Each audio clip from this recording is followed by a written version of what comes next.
আসসালামু আলাইকুম, সবাইকে স্বাগত জানাচ্ছি আজকের ম্যাথ শেখার বেসিক ক্লাসে। আমি আপনাদেরকে কথা দিয়েছিলাম যে ইনশাল্লাহ আমরা খুব শীঘ্রই লাইভ ক্লাসে আসতেছি। তো আজকে চলে আসলাম। আল্লাহর কাছে লাখো কোটি শুকরিয়া যে সরাসরি এখন অবধি পর্যন্ত লাইভ ক্লাসে বসতে পেরেছি। তো আমি লাস্ট 25 তারিখে 25 ফেব্রুয়ারিতে একটা পোস্ট দিয়েছিলাম। এই পোস্টটিতে আমি জানতে চেয়েছিলাম যে আপনাদের গণিতের অবস্থানটা কি। আমি বেশ কয়েকটি লেভেল এখানে দিয়েছিলাম। আমি মিডিয়াম লেভেল দিয়েছিলাম, উইক লেভেল দিয়েছিলাম, আবার উইক লেভেলকে ভাগ করে আমি আরও দুটি স্তর এখানে উল্লেখ করেছিলাম। তন্মধ্যে একটি স্তর, এই বাকি দুটি স্তর ছিল, একটি পোর লেভেল আর একটি হচ্ছে ভেরি পোর লেভেল। তো এখানে আমি পোস্টটা অবজার্ভ করে দেখেছি যে মোটামুটিভাবে এখানে প্রায় 163টা এখানে কমেন্ট করেছে। তো সবচেয়ে এই আপনাদের কমেন্ট থেকে একটা দৃশ্য আমার সামনে যেটা ফুটে উঠেছে সেটা হচ্ছে, আমি সামারিটা একটু বলছি, কারণ হচ্ছে যে যেহেতু আমরা আজকে ম্যাথ ক্লাস শুরু করতে যাচ্ছি, কিন্তু আমাদের উদ্দেশ্য হচ্ছে যে আমরা ম্যাথ ক্লাসের কোন লেভেলটা থেকে শুরু করবো, এটি একটি মৌলিক কোশ্চেন। তো এই মৌলিক প্রশ্নের জবাবটা খোঁজার জন্য আমি সামারিটা আপনাদের সাথে শুরুতে শেয়ার করতে চাচ্ছি। সেটি হচ্ছে যে অধিকাংশই যারা কমেন্টে তাদের মতামত দিয়েছেন যে তাদের ম্যাথমেটিক্সের লেভেলটা কি, সেক্ষেত্রে যে দৃশ্যটা উঠে আসছে সেটা হচ্ছে সর্বোচ্চ সংখ্যক কমেন্ট করেছে উইক লেভেলটাতে। উইক লেভেলের ভিতর দেখা যাচ্ছে পোর লেভেল আছে, ভেরি পোর লেভেল আছে। তো তারপরের যে দ্বিতীয় অবস্থানের যে লেভেলটা রয়েছে সেটা মিডিয়াম লেভেল। আমি পোস্টে উল্লেখ করেছিলাম যে এখানে অ্যাডভান্স লেভেলটা আমি উল্লেখ করব না, কারণ হচ্ছে যে অ্যাডভান্স লেভেলে যারা রয়েছেন তাদের জন্য এই যে লাইভ ক্লাসটি এটি দরকার নেই। কারণ হচ্ছে যে আমি এই লাইভ ক্লাসটিতে অনেক ক্ষুদ্র ক্ষুদ্র বিষয় নিয়ে কথা বলবো, অনেক বেসিক বিষয় নিয়ে কথা বলবো। তো আজকে যেহেতু আমাদের লাইভ ক্লাসের প্রথম ক্লাস, তো শুরুতেই বেশ দু একটি কথা বলে নেওয়া উচিত। হতে পারে যে এটি আমাদের মূল ক্লাস থেকে কিছুটা সময় অপচয় হবে, কিন্তু আমি মনে করি যে এই কথাগুলো, এই আলোচনাটুকু আপনাদের জন্য দরকার আছে। তো যাই হোক, এই যে আপনারা যে আপনাদের মতামত জানিয়েছেন, তো এই মতামতের ভিত্তিতে আমি যদি চিন্তা করি, আমি যদি সিদ্ধান্তে আসতে চাই, তাহলে একটা বিষয় চরমভাবে সত্য, সেটি হচ্ছে যে আমাদের আপনারা যারা লাইভ ক্লাসটিতে জয়েন করছেন তাদের অধিকাংশের লেভেল দেখা যাচ্ছে উইক লেভেল। উইক লেভেলের মাঝে আবার যেহেতু আমি দুটো পোরশন ক্রিয়েট করেছিলাম, একটি পোরশন ছিল পোর লেভেল আর একটি পোরশন ছিল ভেরি পোর লেভেল।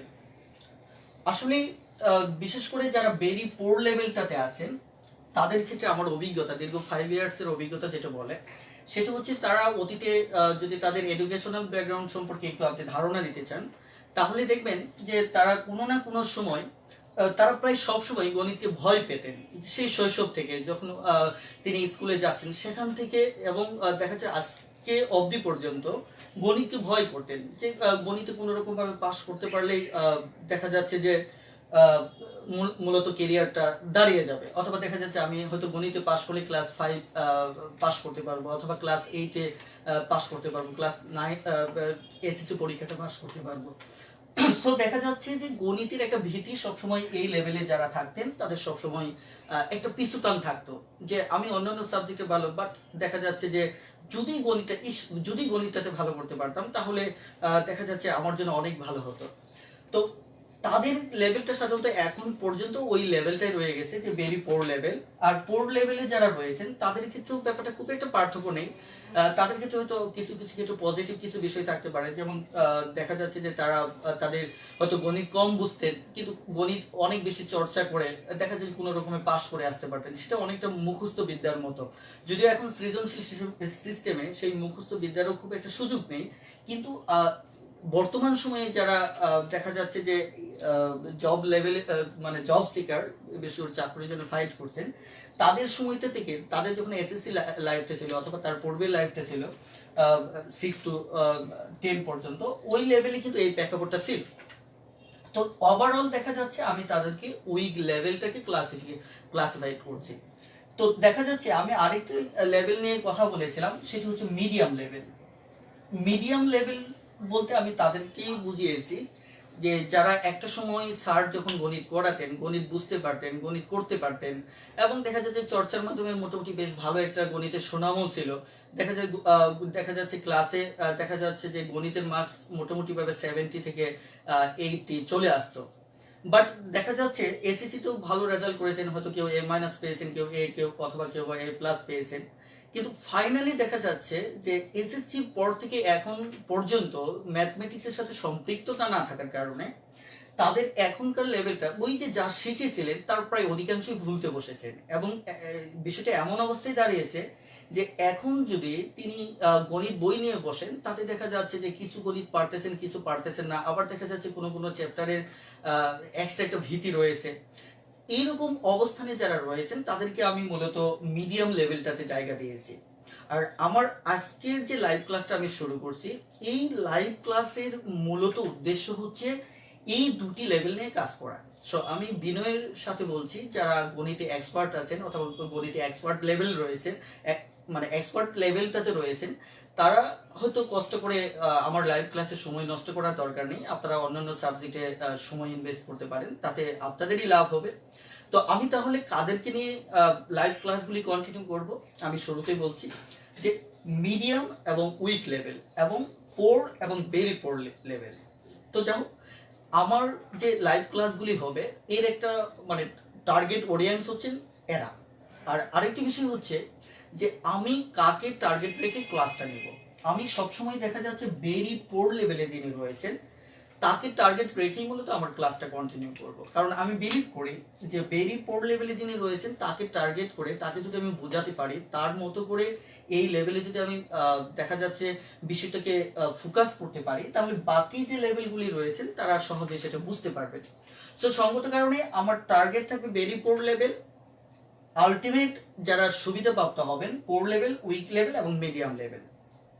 এই ছিল মূলত আমার কাদের উদ্দেশ্যে আমার লাইভ ক্লাস, সেই ব্যাপারে ছোট একটু কথা, মানে অল্প একটু আলোচনা। এখন সত্যিকার অর্থে আমি আলোচনায় প্রবেশ করব। তবে আমার এই কোর্সের একটি মৌলিক একটা উদ্দেশ্য রয়েছে, সেটি হচ্ছে আপনারা জানেন যে গণিত নিয়ে আমাদের একটি মানে এক ধরনের ভীতি রয়েছে। এটা আমি জাতীয় ভীতি বলবো। জাতীয় ভীতি বলতে আমি এই বিষয়টা বোঝাচ্ছি যে জাতীয়ভাবে আমাদের সারা দেশে গণিত নিয়ে এক ধরনের ভীতি রয়েছে। তো আমার লাইভ ক্লাসের মৌলিক উদ্দেশ্য হবে যে বেসিক ম্যাথ আপনি শিখবেন। প্রথমত যে ম্যাথের বেসিক কি, কিভাবে চিন্তা করবেন, দেখা যাচ্ছে যে কোথা থেকে একটা ম্যাথ শুরু করবেন, এই বেসিক আমার ম্যাথে শিখতে পারবেন। ওকে, তারপর দ্বিতীয়ত হচ্ছে যে গণিত আপনি শিখবেন হাউ, কিভাবে, এই প্রশ্নের পরিবর্তে হোয়াই, কেন, এই প্রশ্নের ভিত্তিতে। কারণ আমরা যদি প্রতিটি গণিত যখন করি তখন যদি এই প্রশ্নটা উত্থাপন করি যে এই গণিতটি কেন করব, কেন আমাকে সংখ্যাটি এক্স ধরে নিতে হবে, কেন আমাকে শর্ত মতে যেতে হবে, কেন, অথবা আমার এই গণিতে ফাইনাল রেজাল্টটা কি হবে, সেটি কেন, যদি আপনি হোয়াই কোশ্চেনটাকে সামনে রেখে যদি আপনি দেখা যাচ্ছে যে গণিত করেন, তাহলে দেখা যাচ্ছে যে আলটিমেট আপনি গণিতে ভালো করতে পারবেন। আমাদের সবচেয়ে দুঃখজনক বিষয় হচ্ছে আমরা এই হোয়াই প্রশ্নটাকে, কেন, এই প্রশ্নটাকে ডিলিট করে আমরা মূলত যে প্রশ্নের উপর গণিত শিখি সেটা হচ্ছে হাউ মেথড। অর্থাৎ কিভাবে একটা গণিত স্যার করাচ্ছেন, এভাবে করাচ্ছেন, আমি ঠিক এভাবে আত্মস্থ করতেছি, স্যার ওভাবে করাচ্ছেন, আমি এভাবে আত্মস্থ করতেছি। আসলে এটি একটি ভুল মেথড আমি মনে করি। এটা আমার ব্যক্তিগত দৃষ্টিভঙ্গি। তো দেখা যায় আপনাদের ব্যক্তিভেদে দৃষ্টিভঙ্গি আলাদা হতে পারে। তো যাই হোক, আমি অনেক কথা বলে ফেললাম। আমি এতক্ষণ যা বললাম তার একটা সামারি আপনাদেরকে বলছি, সেটি হচ্ছে যে আমি মূলত তাদের তাদের উদ্দেশ্যে কুস্তি কন্টিনিউ করবো যারা গণিত সত্যিকার অর্থে শিখতে চান, নাম্বার ওয়ান। নাম্বার টু হচ্ছে এখানে গণিতের ক্ষুদ্র থেকে ক্ষুদ্রতর বিষয়গুলি নিয়ে আমি আলোচনা করব। ফলে দেখা যাচ্ছে যে এই আলোচনাটা যারা একটু মিডিয়াম লেভেলের থাকবেন তাদের কাছে হয়তো একটু বিরক্তিকর মনে হতে পারে, কিন্তু দেখুন, বিলিভ করুন, এই বেসিক আপনাকে অনেক শক্তিশালী একটা লেভেলে পৌঁছে দেবে। তারপর ফাইনালি হচ্ছে যে আমি টোটাল কোর্সটি মূলত কন্টিনিউ করব হোয়াই কোশ্চেনের উপর নির্ভর করে, অর্থাৎ কেন আমি ম্যাথটা করব, কেন এভাবে চিন্তা করব, কেন ওভাবে চিন্তা করব না, কেন আমাকে এখানে সংখ্যাটিকে কাল্পনিক ধরে নিতে হচ্ছে, ইত্যাদি ইত্যাদি হাজারো প্রশ্নের জবাব নিয়ে এই কোর্সটা আমরা সাজিয়েছি। আশা করি আপনারা সঙ্গেই থাকবেন। আরেকটি রিকোয়েস্ট হচ্ছে, আপনারা যারা লাইভ ক্লাসটি করছেন তাদের প্রতি একটি বিনীত অনুরোধ আমার সবসময় থাকবে, সেটি হচ্ছে অনেকেই আছেন যে আজকে হঠাৎ করে একটা ক্লাস করলেন অথবা 1 আওয়ারের একটি ক্লাসে 30 মিনিটস করলেন, ঠিক পরে আবার করলেন না, অথবা আজকের ক্লাসটি করলেন পরশু ক্লাসটা করলেন না। তাহলে আমি তাদের ক্ষেত্রে কোনো দায়বদ্ধতা নিব না, এবং আমি বলছি যে তাদেরকে হয়তো দেখা যায় আমি পুরোপুরি সাপোর্টও দিতে পারবো না, কারণ আমি তাদেরকেই সাপোর্ট দিতে পারবো যিনি নিজেকে সাপোর্ট দিতে পারবেন, অর্থাৎ নিজের জন্য যিনি মানে দেখা যায় টাইম ইনভেস্ট করবেন। এই কারণে আমার রিকোয়েস্ট থাকবে, সত্যিকার অর্থে কেউ যদি গণিত শিখতে চান, বাংলাদেশের যে জায়গা থেকে আপনি জয়েন করছেন না কেন, আপনি প্রতিটি ক্লাস, আমার প্রত্যেকটা ক্লাস আপনি মনোযোগের সাথে করুন, ইনশাআল্লাহ অবশ্যই আপনি গণিতে ভালো করবেন। আরেকটি বিষয় হচ্ছে, আজকের ক্লাসটি যেহেতু আমার পরীক্ষামূলক ক্লাস, প্রথম ক্লাস, এই কারণে আমি হয়তো বুঝে উঠতে পারবো না যে আপনাদের অবস্থানটা কি। আজকের ক্লাসটি শেষে আপনাদের মতামত জানাবেন যে আমার লেকচার অ্যাঙ্গেল আরো বেসিকে যাওয়া উচিত নাকি অ্যাডভান্স লেভেলে যাওয়া উচিত। তবে হয়তো অ্যাডভান্স লেভেলে আমি যাব না, কারণ আমি 3টি ধাপে একটা মানে আপনাদের সাথে থাকবো। একটি বর্তমান ধাপটি হচ্ছে বেসিক ধাপ, তারপর হচ্ছে মিডিয়াম ধাপ, তারপর হচ্ছে অ্যাডভান্স ধাপ। আমি বেসিক ধাপে কখনো অ্যাডভান্স কোনো ম্যাথ করব না, এই বিষয়টি আপনাদের একটু ক্লিয়ার হওয়া উচিত। কারণ সমালোচকগণ দেখা যাচ্ছে সবসময় একটা ইস্যু খুঁজেন সমালোচনার জন্য। তারা হয়তো বলবেন, হ্যাঁ এত সহজ ম্যাথ, এত ইজি ম্যাথ, এই ম্যাথগুলি নিয়ে আলোচনার কি আছে, লাইভ ক্লাসের কি আছে। আমি বিনীত স্বরে তাদের উদ্দেশ্যে বলছি, প্লিজ আপনার দরকার নেই, আপনি হয়তো সময়টা অন্য কোনো ভালো কাজে আপনি লাগান, কিন্তু যাদের দরকার, প্রায় 70% শিক্ষার্থী রয়েছে যাদের বেসিকের সমস্যা, আমাকে তাদের জন্য কাজ করতে দিন, আমি তাদের জন্য কাজ করতে চাই। তো যাই আমি কথা বাড়াচ্ছি না, অলরেডি দেখা যাচ্ছে প্রায় 7 মিনিট সময় আমি নিয়েছি আমার ভূমিকা টানতে। আমি এখন সরাসরি ক্লাস শুরু করতে চাচ্ছি, তবে তার আগে আপনাদেরকে রিকোয়েস্ট করব যে আপনারা বাংলাদেশে কে কোন জেলা থেকে অথবা কোন ইউনিভার্সিটি থেকে অথবা কোন কলেজ থেকে জয়েন করেছেন আপনারা ঝটপট একটু কমেন্টে জানিয়ে দিবেন, তাহলে আমরা বুঝতে পারবো যে সারা বাংলাদেশের কোন কোন জেলা থেকে আমাদের লাইভ ক্লাসে শিক্ষার্থীরা অংশগ্রহণ করেছে। ওকে, ধন্যবাদ সবাইকে। আমরা এখন একটু আলোচনায় প্রবেশ করতে চাই। আর আলোচনায় আমি আপনাদেরকে রিকোয়েস্ট করেছিলাম, অনেকেই গণিত শিখতে চান, গণিত নিয়ে চিন্তা করতে চান, কিন্তু যিনি দেখা যাচ্ছে যে শিক্ষক অথবা টিউটর তার পরামর্শ অনুসারে কাজ করেন না, তাদের ক্ষেত্রে গণিত শেখানোটা বেশ কঠিন একটি বিষয়। এই কারণে আমি আপনাদের বেশ এর আগে পোস্টে আমি মূলত এই শীটটা আপনাদের আপলোড করে দিয়েছিলাম, বেশ করে এর একটা পিডিএফ ফাইল দিয়েছিলাম। আমি অনেকেই আপনাদেরকে বলেছিলাম পিডিএফ ফাইলটি প্রিন্ট করে আপনার সাথে রাখুন, কারণ হচ্ছে দেখুন, সরাসরি ক্লাসের ক্ষেত্রে একটা সুবিধা থাকে। এই সুবিধাটা হচ্ছে যে আমার সামনে সরাসরি শিক্ষার্থী উপস্থিত, আর আমি তাদের সাথে কথা বলতেছি। আর ব্যক্তিগতভাবে আমার একটি উইকনেস আছে, উইকনেসটি হচ্ছে যে আমি ওয়ান ওয়েতে কথা বলতে অভ্যস্ত না, আমি সবসময় টু ওয়েতে কথা বলি। যে আমি কথা বলবো, আমার শিক্ষার্থীরা কথা বলবে, আমি তাদের কথা শুনবো, তারা আমার কথা শুনবে, তারা তাদের সমস্যা শেয়ার করবে, আমি তাদের সমস্যার ভিতরে প্রবেশ করব। কিন্তু দুঃখজনক বিষয় হচ্ছে যে আজকের লাইভ ক্লাসে সেটি সম্ভব হবে না। যেহেতু সম্ভব হবে না, এখানে তারপরেও আমি সরাসরি ক্যামেরার সামনে এভাবে দাঁড়িয়ে কথা বলার খুব একটা অভ্যাস নেই, তবু আমি ইনশাল্লাহ চেষ্টা করে যাব যে ওয়ান ওয়েতে কিভাবে ক্লাসটা অনেক বেটার করা যায়। তো আশা করি আপনারা শেষ পর্যন্ত সঙ্গেই থাকবেন। আর যারা লাইভ ক্লাসটি করছেন, রিকোয়েস্ট থাকবে যে আপনি লাইভ ক্লাসটি আপনার অবস্থান থেকে শেয়ার করে দিতে পারেন, তাহলে আমরা অনেক ফ্রেন্ডসদের কাছে পৌঁছতে পারবো। বাংলাদেশের অনেকেই ম্যাথের প্রবলেম আছে, তাদের সমস্যার হয়তো সমাধান করবে। তো যা হোক, কথা না বাড়িয়ে শুরু করা যায়। ধন্যবাদ সবাইকে। এবার আসুন আমি সরাসরি বোর্ডে যেতে চাচ্ছি। ওকে,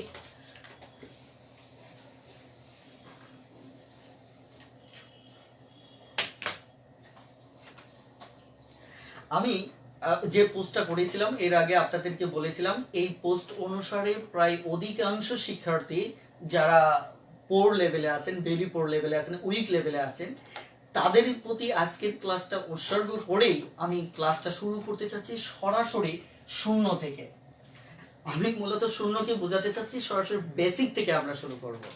তো আজকের ক্লাসটি শুধু নয়, আমাদের আগামী প্রায় 10টি ক্লাস আমাদের বেসিক নিয়ে অনেক বেশি আলোচনা হবে।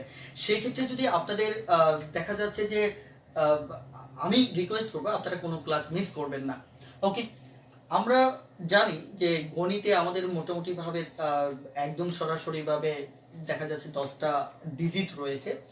ডিজিট আইডিয়াটা আমরা যাকে অঙ্ক বলি, এই 10টা ডিজিটের দেখা যাচ্ছে আমার এর মাঝে শূন্য রয়েছে 1 2 3 4 5 6 7 8 9, অর্থাৎ এই 10টি ডিজিট আমাদের রয়েছে। এই 10টি ডিজিটের মাঝে দেখা যাচ্ছে আলাম ল্যাপটপের লাইন ঠিক করে দাও।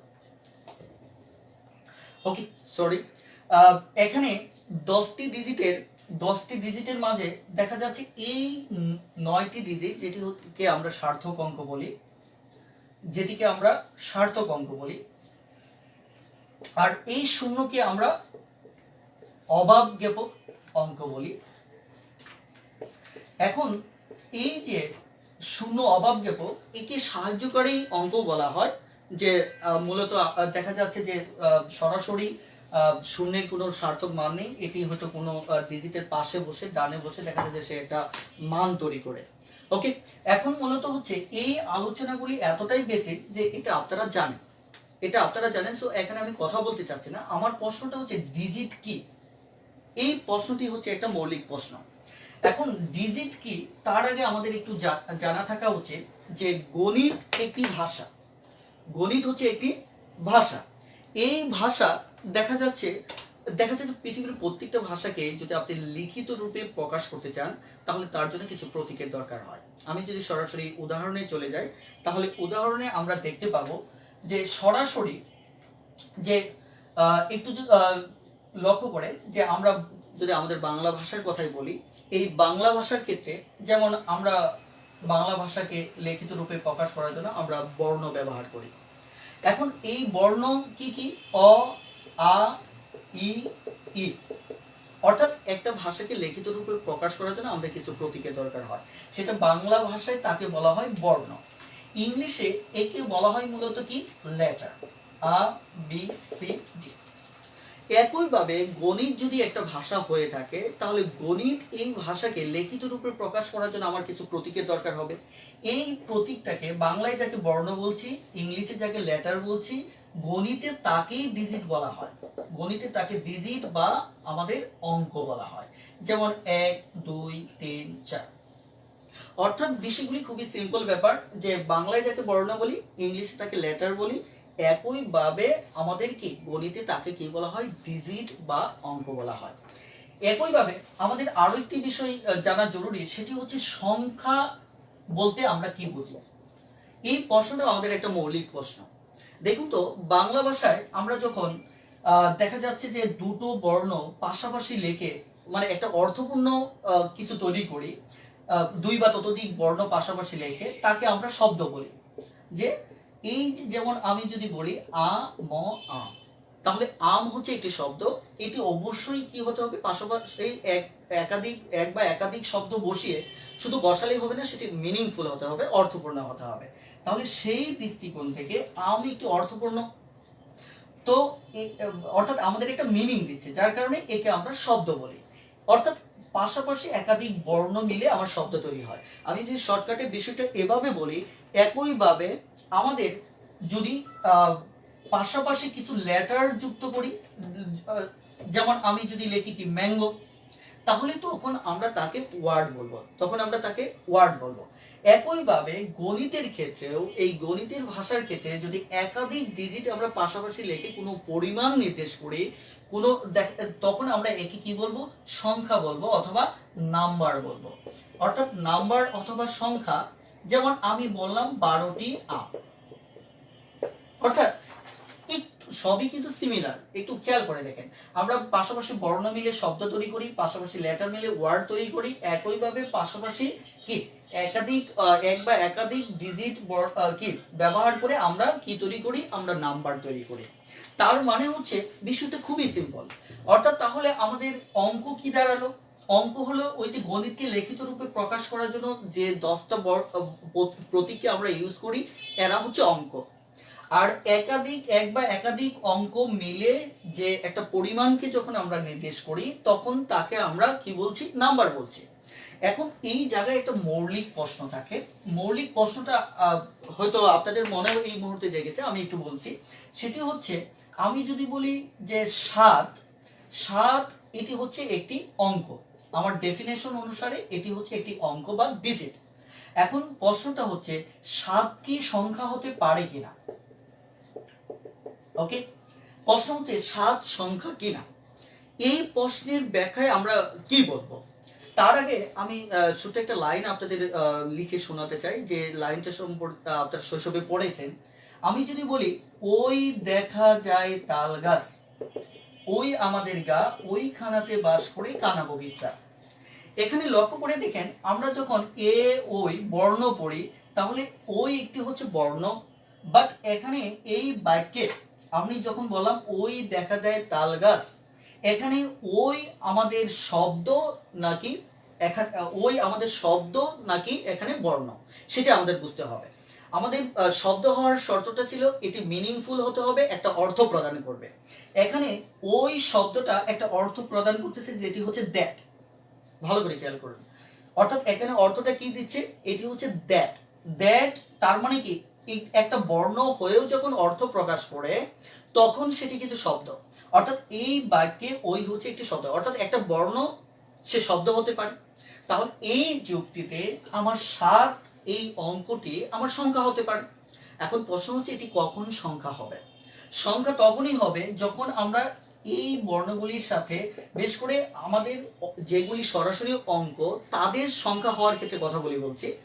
যে এখানে 7 অর্থাৎ 1 2 3 4 5 6 7 8 9, এরা অঙ্ক কখন হবে, এরা সংখ্যা কখন হবে? এরা অঙ্ক হবে যখন জেনারেলি আমরা 1 2 3 এর কথা বলবো, তখন তারা অঙ্ক হবে। কিন্তু যখন এদের পরে টি টা খানা অথবা দেখা যাচ্ছে হালি, এই শব্দগুলি ব্যবহার করা হবে, তো অর্থাৎ তখন এটি একটি পরিমাণবাচক অর্থ দেবে। তার মানে তখন এটি হয়ে যাবে সংখ্যা। তার মানে আমরা একটা প্রশ্নের জবাব এখানে পেয়ে যাচ্ছি, যে একটা অঙ্ক সংখ্যা হতে পারে। একটা অঙ্ক কি হতে পারে? সংখ্যা হতে পারে। কখন? যখন এরা টি টা খানা এদের পর যুক্ত হবে, হালি এদের পরে, যেমন 1 হালি আম অথবা 5টি কলম, তখন এরা মূলত কি করবে, অর্থপূর্ণ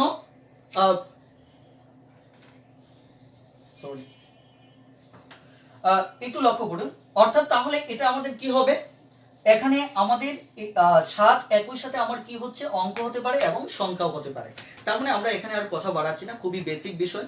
সেটি হচ্ছে যে একটা অঙ্ক সংখ্যা হতে পারে, তবে যখন একাধিক 2 বা তার বেশি অঙ্ক মিলে সংখ্যা তৈরি হবে, তারা কখনো কি হবে না, অঙ্ক হবে না। যেমন 12টি, এখানে 12, এটা কখনো অঙ্ক হবে না। বাট একটার ক্ষেত্রে তখন দেখা যাচ্ছে, যেমন 7, এটি আমার অঙ্ক হতে পারে, এটি আমার সংখ্যা হতে পারে। ওকে, এবার আমরা ঠিক মূলত একটু সামনের দিকে যাব।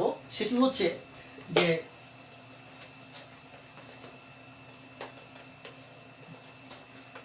ওকে, লক্ষ্য করে দেখুন যে আমরা অনেক সময় দেখা যাচ্ছে যে একটা সংখ্যা যদি আমি লিখি, যেমন 2357, এটি আমার একটি সংখ্যা। কারণ যেহেতু আমরা একাধিক ডিজিট মিলে একটা সংখ্যা তৈরি করি, এটি আমাদের সংখ্যা। আমরা শৈশবে পড়েছিলাম যে একটা সংখ্যায় আমাদের এগুলির এক একটা প্লেস আছে, যাকে অর্থাৎ এই প্রত্যেকটার একটা প্লেস ভ্যালু আছে। যেমন আমরা একে একক বলি, একে দশক বলি, একে শতক বলি, একে হাজার বলি। তার মানে এগুলি হচ্ছে এক একটা কি আমাদের প্লেস ভ্যালু, স্থানীয় মান। তার মানে আমাদের একটা প্রশ্ন তৈরি হয় যে আমাদের একটা অঙ্কের দুটো মান থাকে, একটা স্বকীয় মান, আরেকটি মান হচ্ছে স্থানীয় মান। এখন প্রশ্ন হচ্ছে আমাদের এই দুটো স্বকীয় মান কি এবং স্থানীয় মান কি। স্বকীয় মানটা হচ্ছে যেটা নিজের মান, যেটা কার মান, নিজের মান। যেমন আমি যদি বিষয়টা একটু ক্লিয়ার করি, যে এই জায়গাটায় সাতের এটা হচ্ছে একক স্থান, সেটা হচ্ছে সাতেকে 7, অর্থাৎ সাতের মান হচ্ছে এখানে 7। আর এই জায়গাটার এটা হচ্ছে দশক স্থান, তার মানে এর মান হচ্ছে কত, 5 দশে 50। এর মান হচ্ছে 5 দশে 50। একইভাবে আমাদের এই 3 এর ক্ষেত্রে আমাদের মান হচ্ছে কত, এটা শতক স্থান, তার মানে এখানে 3 এর মানটা হচ্ছে 300। একইভাবে আমাদের এখানে 2 এর মানটা হচ্ছে 1000, তার মানে এখানে হচ্ছে যে 2000। তার মানে এখানে 7 এর মান 7, 5 এর মান 50, 3 এর মান হচ্ছে 300, 2 এর মান হচ্ছে 2000। তার মানে এই যে এক একটা অঙ্কের যে এই জায়গায় একক স্থানে বসার কারণে যে মান আসলো, দশক স্থানে বসার জন্য যে মান আসলো, শতক স্থানে বসার জন্য 3 এর যে মান আসলো, এবং হাজারের জায়গাটা বসার কারণে 2 এর যে মান আসলো, এই মানগুলিকে আমরা বলি স্থানীয় মান। তাহলে সক্রিয় মানটা কি? সক্রিয় মানটা হচ্ছে তার নিজের মান, যে মানটা নিয়ে সে কি করেছে, জন্মগ্রহণ করেছে। যেমন আলাদাভাবে যদি আমি এটা বলি, এটা কত, এটা 7, তার মানে এই 7 নিয়ে সে জন্মগ্রহণ করেছে, এই 7টা হতে তার নিজের মান। আমি যদি আলাদাভাবে বলি এটা কত, 5, তার মানে এই 5টা হতে তার নিজের মান, স্বকীয় মান। একইভাবে এই এখানে 3 এর মান 3, 2 এর মান 2। অর্থাৎ স্বাভাবিকভাবে একটা ডিজিটকে আমরা যেভাবে শিখেছি, ওই যে মান নিয়ে শিখেছি, ওই মানটাই যখন আমরা চিন্তা করব তখন এটা হচ্ছে স্বকীয় মান। এবার তাহলে স্থানীয় মান হচ্ছে এই যে এই জায়গাটা বসার কারণে, একক, দশক, শতক, হাজার, এগুলি এক একটা প্লেস, এক একটি জায়গা, এই এক একটি স্থানে বসার কারণে তারা যে মানগুলি নিচ্ছে, এই মানগুলিকে আমরা বলবো স্থানীয় মান। এখন আমি যদি এই সংখ্যাগুলি একটু চেঞ্জ করে দেই, যেমন আমি যদি 7 লিখি, 5 লিখি, 3 লিখি, 2 লিখি, তাহলে আমাদের কি দাঁড়াচ্ছে, আমাদের 2 এর ক্ষেত্রে মান দাঁড়াচ্ছে 2 কে এখানে 2 দাঁড়াচ্ছে, 3 এর ক্ষেত্রে মান দাঁড়াচ্ছে 3, 10 যেহেতু দশকের স্থান 30। একইভাবে আমাদের 5 এর ক্ষেত্রে মান দাঁড়াচ্ছে 5 × 100 অর্থাৎ কত, 500। এবং 7 এর ক্ষেত্রে আমাদের মান দাঁড়াচ্ছে 7 × 1000 অর্থাৎ 7000। একটা জিনিস খেয়াল করেছেন, এই জায়গায় যদি আমি বলি 2 এর সক্রিয় মান কত, তার নিজের মানটা কত, তাহলে আপনি বলবেন 2, কারণ 2 নিয়ে সে জন্মগ্রহণ করেছে। 3 এর সক্রিয় মান কত, 3। 5 এর সক্রিয় মান কত, 5। একইভাবে 7 এর সক্রিয় মান কত, 7। তাহলে কিন্তু একটু ভালো করে খেয়াল করেন, এই জায়গাটায় 2 এর স্থানীয় মান ছিল 2000। এই জায়গায় স্থান চেঞ্জ করার কারণে, এই জায়গা থেকে এই জায়গায় আসার কারণে তার মান হয়ে যাচ্ছে 2। একইভাবে এখানে 3 এর মান ছিল আমার কত, 300। এখানে স্থান চেঞ্জ করার কারণে তার মান আসলো কত, 30। একইভাবে 5 এর মান ছিল আমাদের পূর্বে 50, এখানে আসছে কত, 500। এবং 7 এর মান সেখানে ছিল 7, আর এখানে আসছে 7000। তার মানে আপনি কি বুঝলেন? তার মানে এটাই বোঝা যাচ্ছে যে আমাদের স্থানীয় মান যেটা, সেটা পরিবর্তনশীল। আমি আবারও বলছি, স্থানীয় মান হচ্ছে আমাদের পরিবর্তনশীল, কিন্তু সক্রিয় মান কিন্তু তার আগেটাই রয়েছে। দেখুন এখানে 2 এর মান 2, 3 এর মান 3, একইভাবে দেখেন এখানে 2 এর মান 2, 3 এর মান 3, একইভাবে 5, 7। তার মানে কি, স্বকীয় যে মানটা, এই মানটা অপরিবর্তনশীল এবং স্থায়ী, কিন্তু স্থানীয় মান, প্লেস ভ্যালু যেটাকে বলি, এটি হচ্ছে পরিবর্তনশীল। এটি একটি ইম্পর্টেন্ট বেসিক। অর্থাৎ আমরা বলতে পারি যে স্থানীয় মান পরিবর্তনশীল, বা স্বকীয় মানটা কি, স্থায়ী, ফিক্সড অর্থাৎ অপরিবর্তনশীল। এবার আমরা এখান থেকে ছোট্ট একটা আইডিয়া নিয়ে আমরা কথা বলতে চাই। সেটা হচ্ছে, অনেকেই গণিতের বিষয়গুলিতে দেখা যাচ্ছে যে একটা বেসিক সম্পর্কে ধারণা রাখেন না। সেটি হচ্ছে, গণিতের জন্মটা কিন্তু তুলনার উপর ভিত্তি করে। এই বিষয়টা আমার মনে হয় একটু ক্লিয়ার করা উচিত, যে আজকের যে গণিতটা আমরা পেয়েছি, এই গণিতের উৎপত্তি কিন্তু তুলনা থেকে।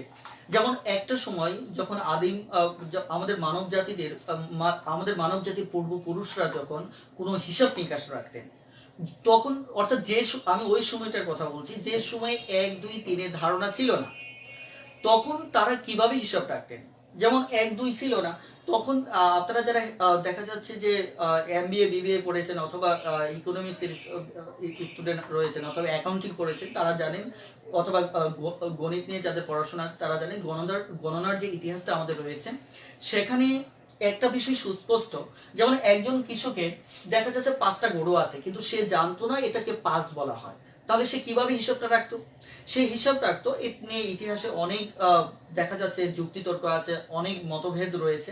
যেমন আমি ধরে নিচ্ছি কেউ কেউ বলেন যে দড়িতে গিট্টু দিয়ে হিসাব রাখতেন, কেউ বলতেন যে পাথরের নুড়ি পাথর দিয়ে হিসাব রাখতেন, অথবা দেখা যাচ্ছে যে শলাকা দিয়ে হিসাব রাখতেন। তো আমি ধরে নিচ্ছি শলাকা দিয়েই হিসাব রাখতেন। তাহলে ধরেন একজন কৃষকের 5টা গরু আছে কিন্তু সে জানতো না একে 5 বলা হয়, তাহলে সে কিভাবে হিসাব রাখতো? ধরেন এই গন্ডির মাঝে সে গরুগুলো রাত্রে এখানে একত্রিত করে রাখে, সকাল বেলায় সে দেখা যাচ্ছে এখান থেকে গরুগুলি মাঠে চড়িয়ে দেয়। তো সে কি করে? সে যখন একটা গরু বের হয় তখন আমি বলেছি যে সে কাঠি দিয়ে হিসাব রাখে, আমি এক্ষেত্রে কাঠি হিসাবটাকে নিচ্ছি। সে একটা গরুকে বের করলো, তখন সে একটা কাঠি আলাদা করলো, আরেকটা গরুকে বের করলো, আরেকটা কাঠি আলাদা করলো, আরেকটা গরুকে বের করলো, আরেকটা কাঠি আলাদা করলো, আরেকটা, এভাবে দেখা যাচ্ছে 5টা গরু বের হয়ে গেল, 5টা কাঠি আলাদা করলো। তার মানে তার কাছে এই 5টা কাঠি হচ্ছে তার গরু। আসলে কাঠি কি গরু? না, এখানে এখানে গরুর সাথে কাঠিকে তুলনা করা হয়েছে। এটি হচ্ছে একটি বিপ্লবী ধারণা যে গণিতের অন্যতম একটা ফান্ডামেন্টাল আইডিয়া, যেটি হচ্ছে গণিতের যে জন্মটা এটা তুলনা ভিত্তিক, যে এর ভিত্তিতে দাঁড়িয়ে আছে তুলনার উপর। যে আমরা এই যে সব সময় দেখা যাচ্ছে কোনো কিছুর সাথে তুলনা করে একটা বাস্তব আইডিয়াকে আমরা হিসাব করে থাকি। একইভাবে ঠিক অতীতে আমাদের পূর্বপুরুষরা যেটা করতেন, তার মানে আমি যদি এবার এখানে একটা হাতি এনে বলি এই হাতি হচ্ছে 1000, তার মানে আপনাকে অন্ধভাবে বিশ্বাস করতে হবে এই হাতি মানে হচ্ছে কি 1000। একইভাবে আমি যদি একটি গাধা এনে বলি যে এটি হচ্ছে 500, তার মানে আপনাকে বিশ্বাস করতে হবে এটি হচ্ছে আমাদের 500। তার মানে আমি যদি বলি এক্স হচ্ছে 1 লক্ষ, তার মানে আপনাকে বিশ্বাস করতে হবে এক্স 1 লক্ষ। এই বিশ্বাসটুকু একটু অন্ধভাবে করুন, তাহলে দেখবেন গণিতের অনেক জটিল সমস্যার একটা ইজি সলিউশন পেয়ে যাবেন।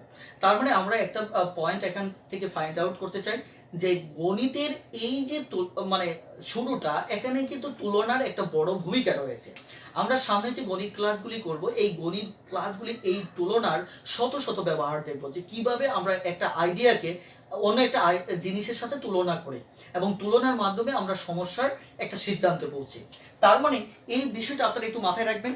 এবার চলুন আমরা আলোচনাকে, যদি তুলনাকে আপনি বিশ্বাস করেন তাহলে আমি যদি আপনাকে বলি যে পি কিউ আর এটি একটি সংখ্যা, তার মানে আপনি দ্বিমত পোষণ করতে পারবেন না, কারণ আমি বলছি তুলনার জন্য আমি যদি কাঠি তুলনা করতে পারি, কাঠি দিয়ে যদি গরুকে বোঝাতে পারি, তাহলে আমি পি কিউ আর দ্বারা একটা সংখ্যাকে বোঝাতেই পারি।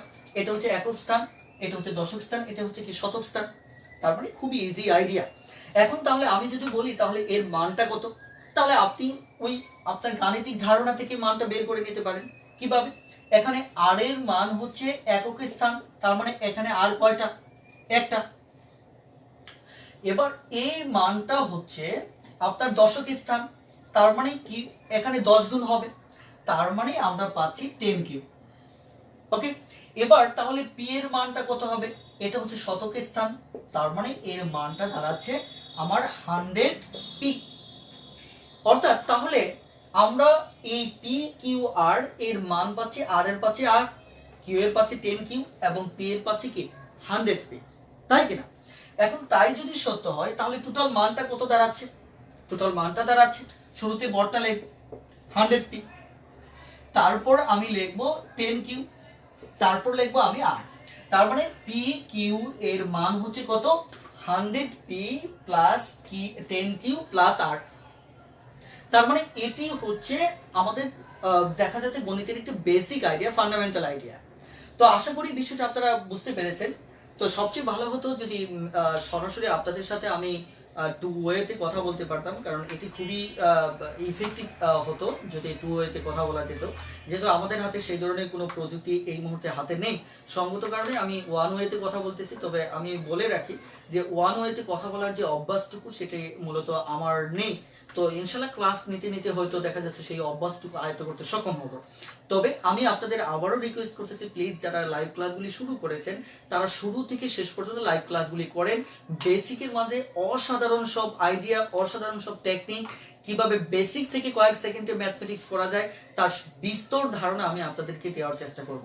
সো দেখা যাচ্ছে আমি সবসময় বলি শর্টকাটকে দূরে সরিয়ে দিন, বেসিক থেকে শর্টকাট তৈরি করুন। যারা বেসিক থেকে শর্টকাট তৈরি করতে চান তারা অবশ্যই আমার লাইভ ক্লাসটি শুরু থেকে শেষ পর্যন্ত করবেন।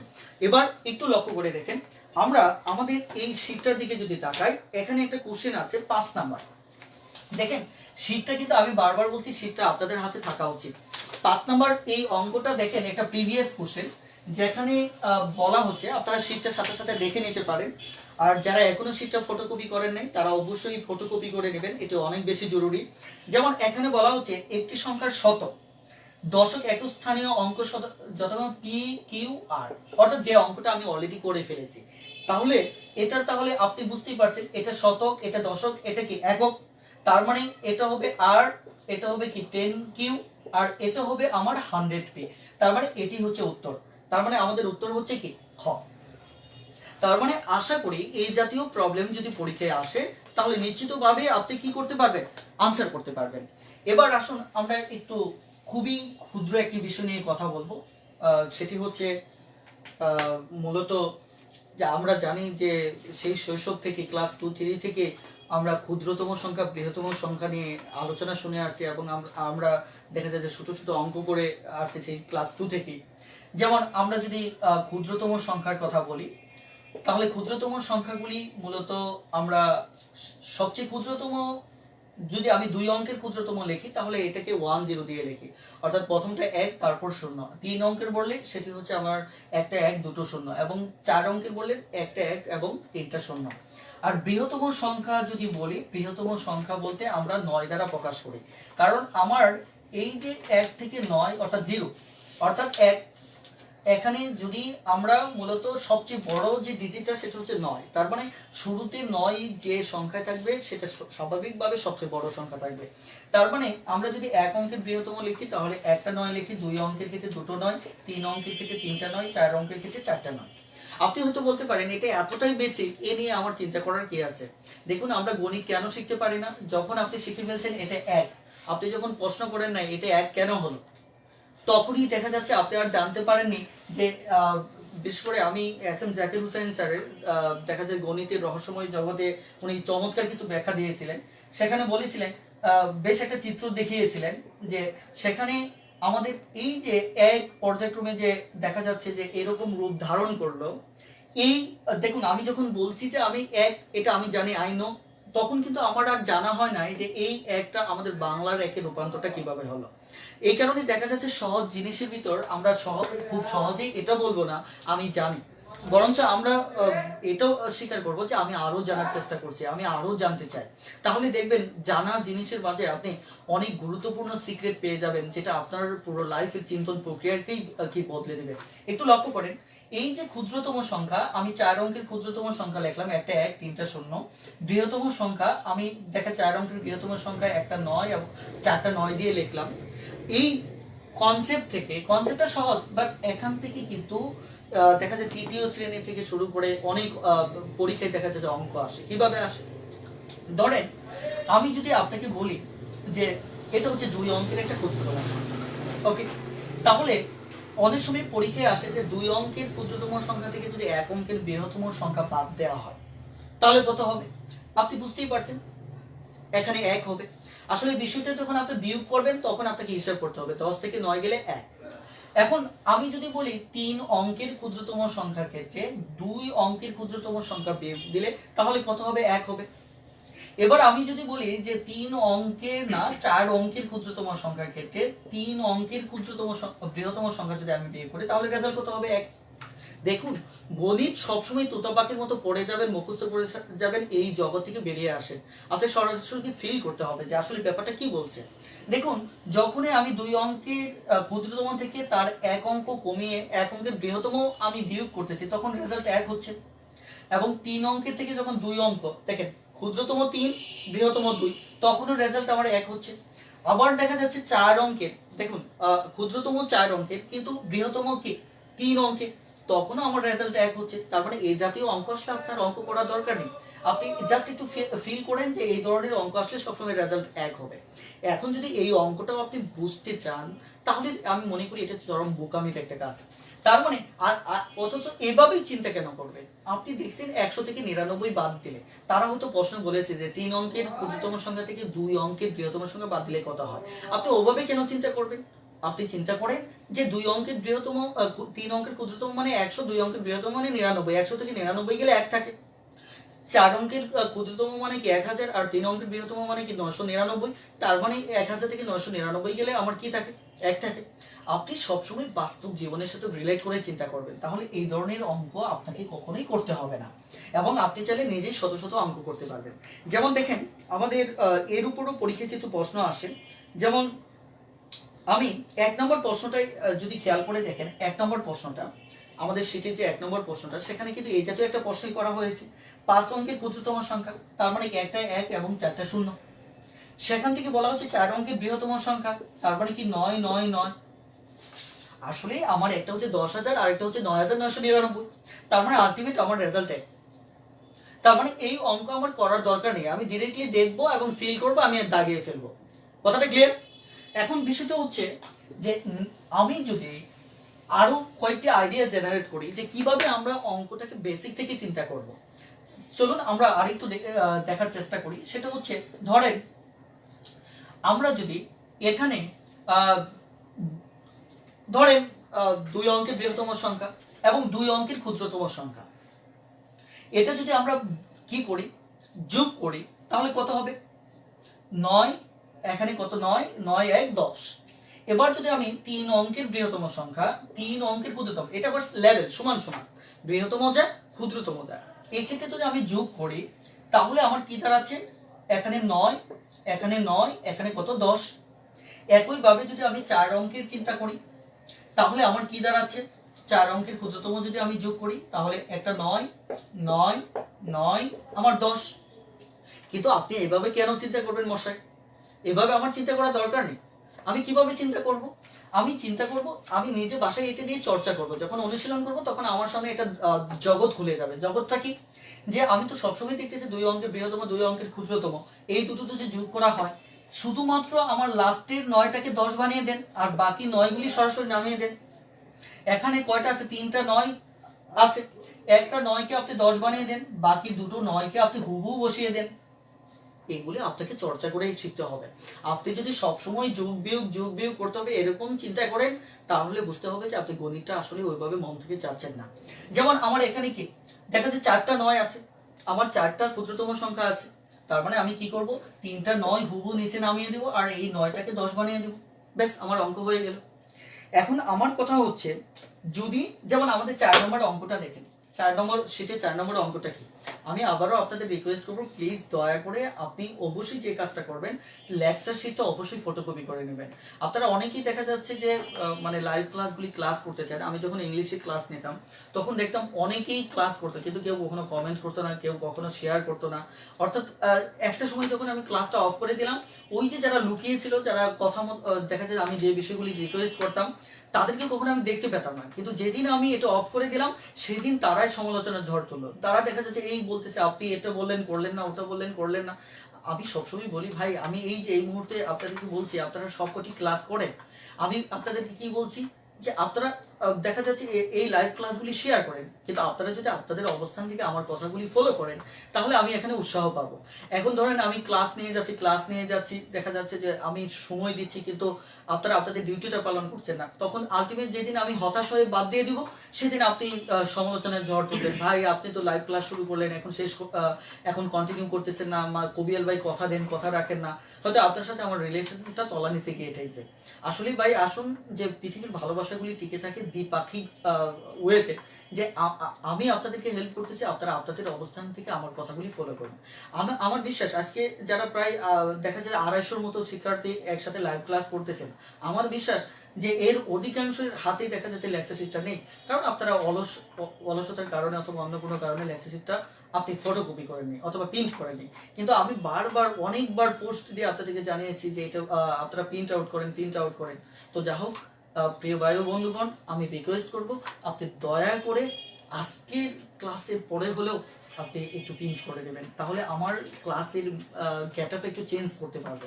কারণ আপনার হাতে লেকচার শিট থাকলে আমি অনেক কিছু দেখা যাচ্ছে ওই লেকচার শিটের সাহায্যে করতে পারবো। এখন যদি আপনার হাতে লেকচার শিট না থাকে তাহলে কিন্তু সেটি সম্ভব হবে না। এবার আসুন আমরা 4 নম্বর অঙ্কটা যদি দেখি। 4 নম্বর অঙ্কে কি রয়েছে দেখেন। 4 নম্বর অঙ্কে বলেছে 5 অঙ্কের বৃহত্তম। 5 অঙ্কের বৃহত্তম মানে কি? এখানে নিশ্চিতভাবে এখানে আমার 5টা নয়, আবার ক্ষুদ্রতম সংখ্যা, তার মানে নিশ্চিতভাবে আমার কি এটা। আমাকে কেন এটা লিখতে হয়? এটা লেখার দরকার আছে বলুন? আমি জানি যোগ করলে কি হবে। এখানে 5 অঙ্কের বৃহত্তম বলছে একটা 10 দেন আর বাকি দুটো 9 দেন, তাহলে তো উত্তর হয়ে যাচ্ছে। আমাকে তো ওভাবে অঙ্ক করার দরকার নেই। এই কারণে আপনি এখন আমি যে ভাবে চিন্তা করতে বলছি এভাবে চিন্তা করুন। দেখুন শত শত দাগ আপনি নিজে তৈরি করতে পারবেন। আপনি যখন দাগ নিজে তৈরি করতে পারবেন তখন দেখবেন গণিতের মজা পেয়ে যাচ্ছেন। আমার এই কোর্সের অন্যতম একটা উদ্দেশ্য হচ্ছে গণিতের প্রতি ভালোবাসা সৃষ্টি করা, গণিতের প্রতি একটা প্রেম সৃষ্টি করা, একটা প্রেম বোধ তৈরি করা। আশা করি এই কাজটুকু যদি আপনারা আমার সঙ্গে থাকেন তাহলে অবশ্যই আমি করতে পারবো। এবার লক্ষ্য করে, এবার যদি আমরা বিষয়টা এভাবে দেখি যে দুটো ধরেন 2 অঙ্কের বৃহত্তম সংখ্যা আছে, আবার 2 অঙ্কের ক্ষুদ্রতম সংখ্যা, এটা যদি বিয়োগ করতে হয় তাহলে আমার কত হচ্ছে একটা 9 থেকে 0 গেলে 9 থেকে 1 গেলে কত 8। একইভাবে আমি যদি 3 অঙ্কের দেখি তাহলে 3 অঙ্কের ক্ষেত্রে কি হচ্ছে? 3 অঙ্কের ক্ষেত্রে করতেছে 9 থেকে 0 গেলে 9 থেকে 0 গেলে 9, আর এটা হচ্ছে কত 8। একইভাবে যদি 4 অঙ্কের হয় তাহলে আমার কি দাঁড়াচ্ছে? ওই একইভাবে কি 9 এবং 8। আমি এভাবে কেন চিন্তা করব? আমি দেখবো যে যখন বিয়োগ করতে হচ্ছে তখন এই একটা শুধুমাত্র একটা 9 থেকে বিয়োগ হয়ে যাচ্ছে, তার মানে ওই একটা 9 হয়ে যাবে 8 আর বাকিগুলি যথারীতি থাকবে। তার মানে এখানে শুধু একটা 9 থেকে বিয়োগ হওয়া মানে কি বাকি দুটো 9 থাকবে, একটা 8 হয়ে যাবে, আর এই তিনটা 9 থাকবে, একটা 8 হয়ে যাবে। তার মানে আমাকে গণিত কেন ইন দ্য এক্সাম হলে আমাকে গণিত করতে হবে? আমি আমার বেসিক থেকে বিষয়গুলি দেখব।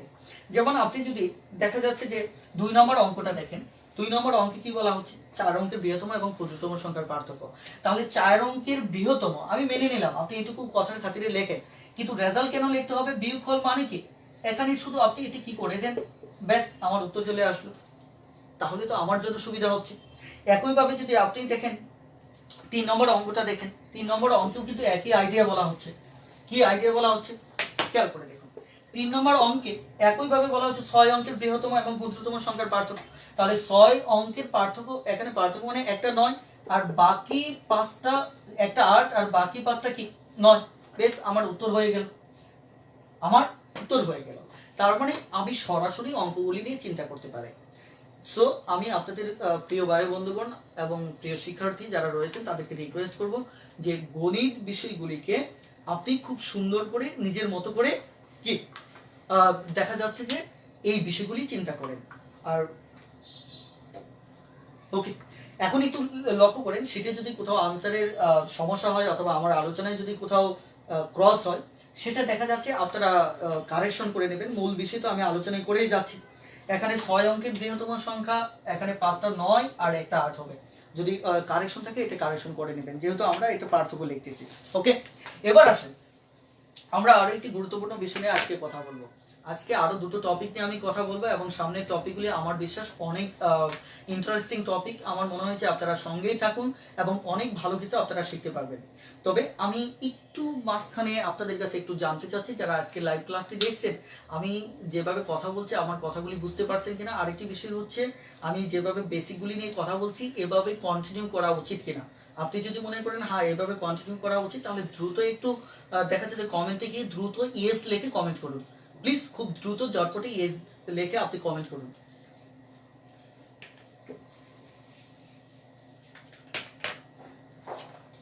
ওকে, এবার আমরা আরো একটি ইম্পর্টেন্ট বিষয় জানবো, সেটি হচ্ছে লক্ষ্য করে দেখুন যে আমাদের ক্রমিক সংখ্যার আইডিয়া, আপনারা ক্রমিক সংখ্যা চিনেন, একের পর দুই, দুইয়ের পর তিন, তিনের পর চার, চারের পর পাঁচ, পাঁচের পর ছয়, এরা হচ্ছে ক্রমিক সংখ্যা। অর্থাৎ একটা সংখ্যা থেকে আরেকটা সংখ্যার পার্থক্য হচ্ছে এক। এভাবে আমাদের ক্রমিক সংখ্যাগুলি তৈরি হয়। হ্যাঁ, এটা হচ্ছে এক। এভাবে আমাদের ক্রমিক সংখ্যাগুলি তৈরি হয়। এখন ক্রমিক সংখ্যা আমি ধরে নিলাম এক নেব না, এক না নিয়ে বললাম আমার একটা ক্রমিক সংখ্যা এক্স। আমি কিন্তু আগে বলেছি যে সংখ্যার ক্ষেত্রে আমি যে কোনো ভাবে তুলনা করতে পারি। এখন দেখা যাচ্ছে যে আমি বললাম একটা সংখ্যা এক্স, তাহলে আমার যেমন এখানে আরেকটু বিষয় ক্লিয়ার করে দেই যে একের সাথে এক যোগ হয়ে কিন্তু আমার দুই হয়েছে, আবার এই দুইয়ের সাথে এক যোগ হয়ে কিন্তু আমার তিন হয়েছে। হ্যাঁ, আবার এই তিনের সাথে এক যোগ হয়ে কিন্তু আমার কি হয়েছে, চার হয়েছে। আবার দেখা যাচ্ছে যে এই চারের সাথে এক যোগ হয়ে আমার কি হয়েছে, পাঁচ হয়েছে। আবার একইভাবে পাঁচের সাথে এক যোগ হয়ে আমার ছয় হয়েছে। তার মানে একটির সাথে আরেকটি ক্রমিক সংখ্যার পার্থক্য হচ্ছে মাত্র এক। এটি হচ্ছে আমাদের বেসিক আইডিয়া। এখন যদি আমি আপনাকে বলি যে ঠিক আছে, এটি হচ্ছে একটা সংখ্যা, এটি একটি ক্রমিক একটি সংখ্যা, তাহলে এর পরের ক্রমিকটা কি হবে? তাহলে স্বাভাবিকভাবে এর পরের ক্রমিকটা আমার কি x + 1 হবে।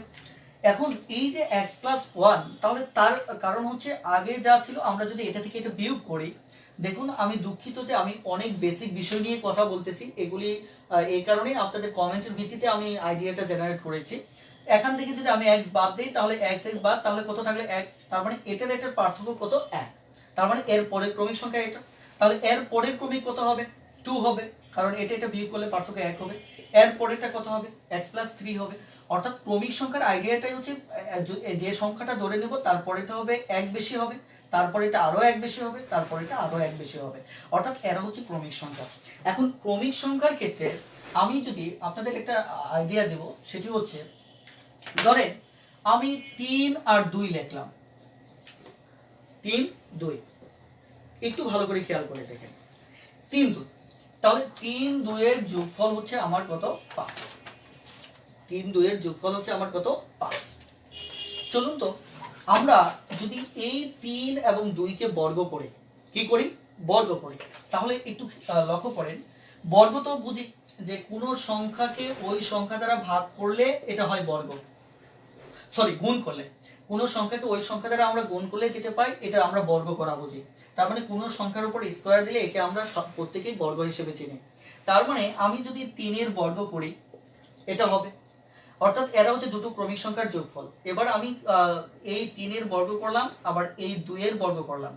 এবার দেখুন একটা ইন্টারেস্টিং পয়েন্ট, একটু ভালো করে খেয়াল করে দেখেন যে এখন যদি আমি এই দুটোকে বিয়োগ করি তাহলে কি দাঁড়াবে, দাঁড়াচ্ছে 3 3 = 9 মাইনাস এখানে কি 2 2 × 4। দেখুন তো এর রেজাল্টটা কি দাঁড়াচ্ছে, 5। আমার কাছে গণিতকে অসাধারণ মনে হয়। কেন মনে হয় একটু ভালো করে ফিল করে দেখেন, এই যে দুটি ক্রমিক সংখ্যার যোগফল যেটা 5, ওই দুটি ক্রমিক সংখ্যার বর্গের বিয়োগফল, আমরা যাকে বলি বর্গের অন্তর বিয়োগফল। তাহলে ওই দুটির ক্রমিক সংখ্যা আবার বর্গ করে যদি বিয়োগ করি সেটার রেজাল্টও 5। আপনার কাছে কি এটি অসাধারণ আইডিয়া মনে হবে না? আমি অবশ্যই গণিতের এই বিষয় বিউটিগুলির কারণেই গণিতের প্রতি দেখা যাচ্ছে প্রতিদিন দুর্বল হই। কেন? কারণ হচ্ছে দেখুন দুটি ক্রমিক সংখ্যা যোগ করলে রেজাল্ট যা, ওই দুটি ক্রমিক সংখ্যাকে আপনি বর্গ করেন, বর্গ করার পর আপনি যদি এই বর্গ থেকে দুটোকে বিয়োগ করেন তাহলে সেটা ওই রেজাল্টটাও পাস হবে।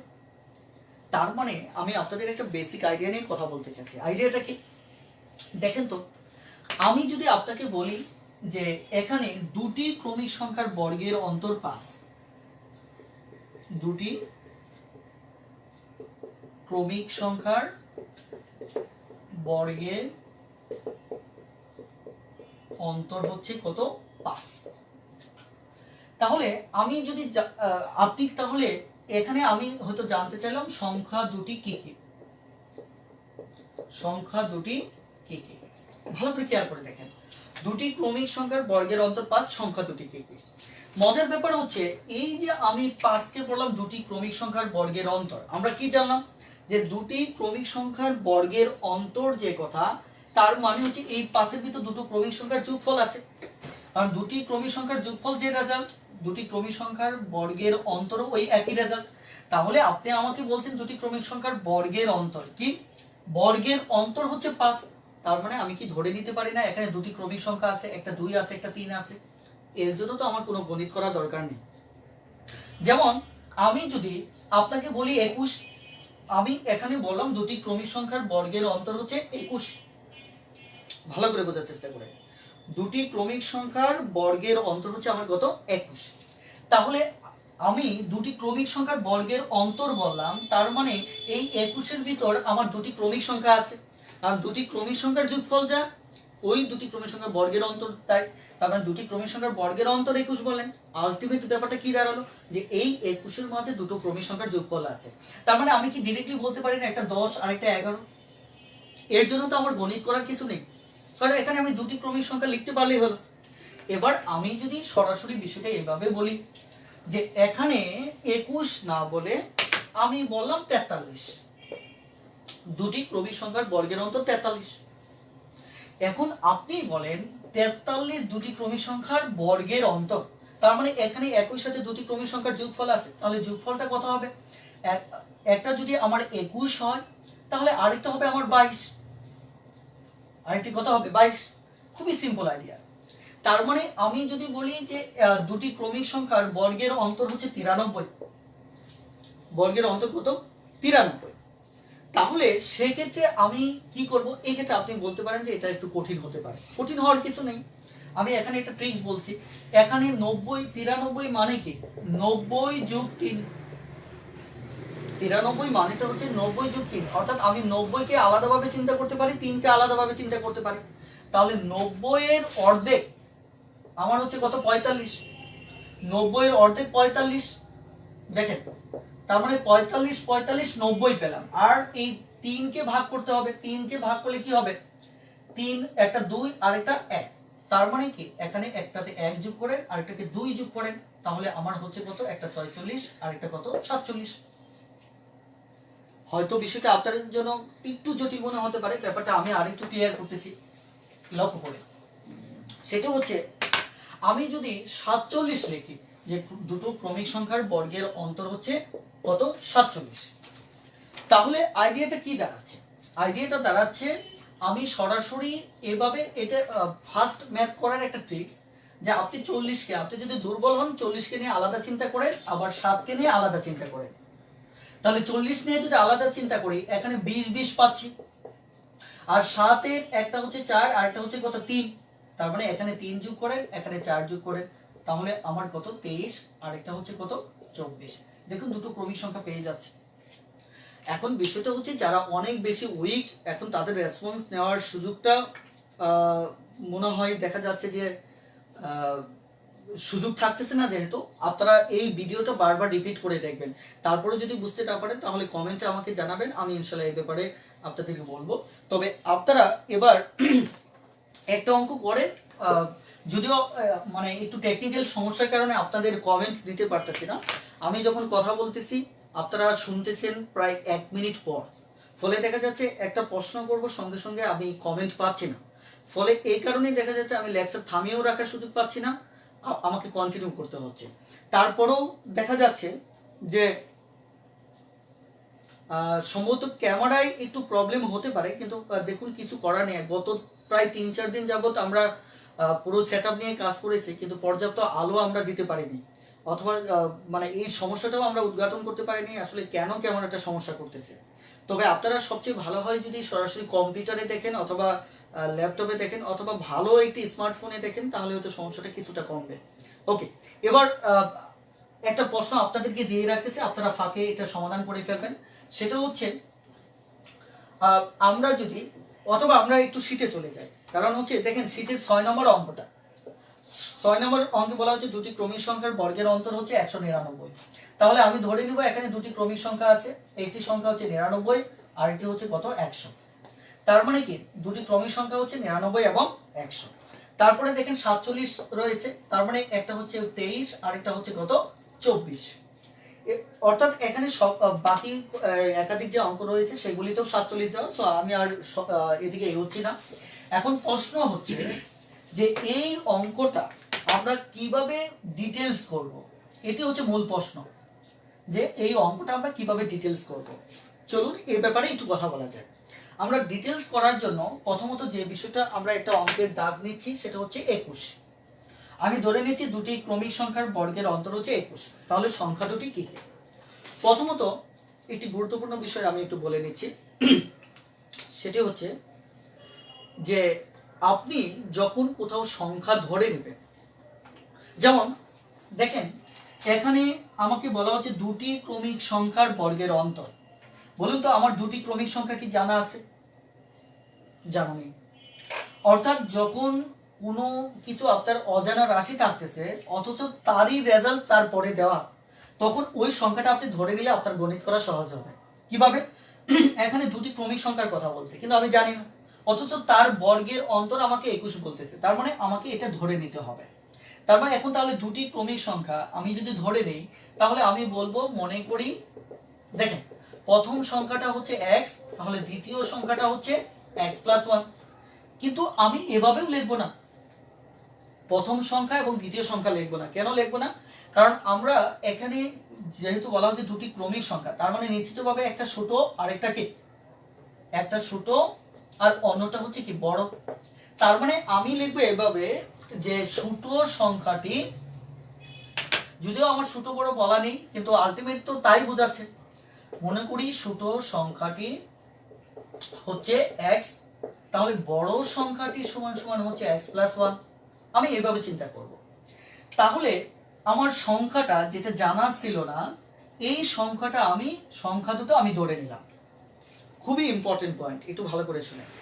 ইম্পর্টেন্ট পয়েন্টটা হচ্ছে যখন আপনি কোনো সংখ্যা ধরে নিচ্ছেন, তখন আপনার কাজ হচ্ছে আপনি আর এ নিয়ে কোনো চিন্তা করবেন না। গণিতের দাগে যা যা বলবে আপনি চোখ বন্ধ করে তাই তাই করতে থাকবেন। এখন আমার ধরে নেওয়ার কাজ শেষ। ধরে নেওয়ার কাজ শেষ হওয়ার পর গণিতে কি বলতেছে? দুটি ক্রমিক সংখ্যার বর্গের অন্তর। তার মানে এটাকে বর্গ করতে বলতেছে। এটা বর্গ করলে x², এটা বর্গ করলে x + 1²। তার মানে আমাকে বর্গ করতে বলছে, আমি বর্গ করে নিলাম।